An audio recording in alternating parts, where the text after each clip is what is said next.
My name is Levene. I am a film producer, film director, and sometimes even a film screenwriter. I began in the film industry in 1996, and my very first step was precisely in China.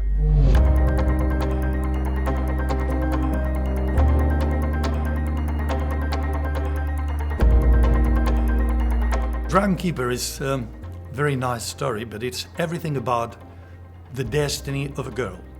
A girl that was a slave in a fortress in the Himalayas, where the dragons were kept by the emperor, and she learned how to live by herself with the help of a dragon. You're getting in the way of my destiny. Be careful.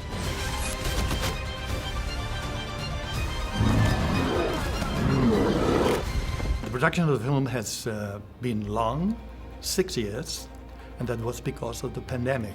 Because we began in 2020. Dragon Keeper has not been a financial co-production, it was a real co-production, with a work split with both co-producers putting different steps of the production, but in a permanent connection. I've been working in China from 1996. Animation is something very different from live filming, because animation is half-half. Narration, creativity, and industry. The problems of to connect different hardwares, different softwares, and different works, different systems of pipeline has been extremely difficult. But we finally succeed. It has been released in Spain and is going to be released worldwide.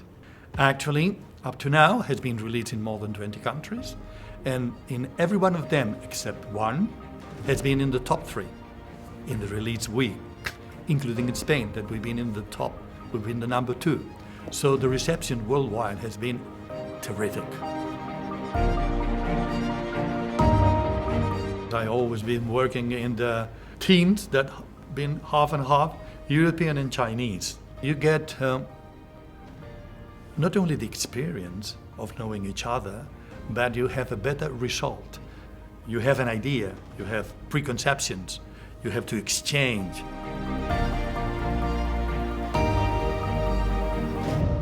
Exchange needs knowledge, needs to go deep into the culture, the history, and the life of the others, and it took a lot of time. That's the reason that I am so proud about Dragon Keeper, because it has been a narrative that has been discussed during 2 years of pre-production. And most of the pre-production was not only about the design of the characters, but the most important thing was to make an agreement about the script. And during that time, we learned a lot of Chinese history, culture, and more than that.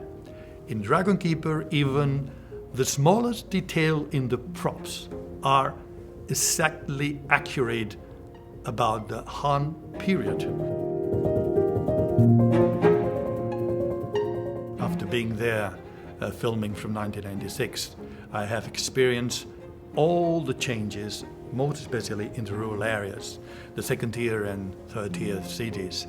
My really big impression is that how China has got a level where you cannot find poverty anywhere. I've been traveling worldwide. I've been in the big cities in Asia, and anywhere in China you cannot find something similar to the slums that you can get everywhere, in Jakarta, Manila, everything, everywhere. But in China you cannot find that. And that is the most amazing thing for me, how such a big country has got that miracle. I made a documentary on migrants inside China. I follow a family from Quito to Xiamen. They were living in a place that was, for me, like a paradise. But it was a very poor paradise. So they moved into Xiamen, and they were working in Xiamen as garbage collectors, even with a 2-year-old girl. And after 3 years, they returned back with money, and they opened a small guest house in the paradise they were living before. So for me, it was a very moving story. I quote a statement from Christopher Nolan saying that there was the Greeks, then Shakespeare, and then films. So it's the best way to understand a country, a culture, people, to see films, not only documentaries, but action films, live films, dramas, everything. Today is the best way to know the others, to know a country, to know a people, to know a culture. Film is the best way.